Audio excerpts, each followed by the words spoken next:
Today's Sunshine Note is titled, Leap of Faith. The fool says in his heart, "There is no God. They are corrupt, doing abominable iniquity. There is none who does good." Psalms 53, verse 1. You have to have faith in something. Faith is unavoidable. The only part of faith that you can control is what you decide to place your faith in. In regard to God, here are two of your options. Number 1, you can believe that at one time in the history of the universe, nothing existed. What is nothing? I don't know that I can grasp what nothing is, because as far as I can tell, there is no such thing. So I would have to have faith that nothing exists, and then one day, a zillion years ago, nothing collided with nothing and something came out. That something had no life, but it was something. That something began to expand into something bigger. At some point on our little planet, a bit of that lifeless something started to breathe. It grew arms and legs and a head and evolved into something mobile enough to crawl out of the ocean.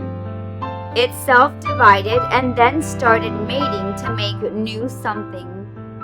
Billions of years ago, here we are, a huge accident of the universe. Or there's number 2. You can look around and conclude that there is an intelligent design to everything you see. You can conclude that there is a prime mover that set the universe in motion. You can conclude that good and evil exist in the world because good and evil exists in the universe. You can believe that we are born destined to a purpose in life greater than selfish gain or survival of the fittest. You can conclude in the idea that God is love and that He desires our company in this universe. You can read prophecy in the Bible and see that God knows the beginning and the end and has shared much of His knowledge with His children. So what have you decided to put your faith in? Either way, you are not going to have indisputable evidence. Both choices are going to include some doubt. I cannot disprove God. I cannot prove God either, with the exception of one personal, powerful proof. I have seen Him work in my life and in the lives of others. My experience with God is real. I couldn't conjure up a lie as powerful as the truth about what Jesus has done for me. That is my proof, and that's where I've decided to place my faith.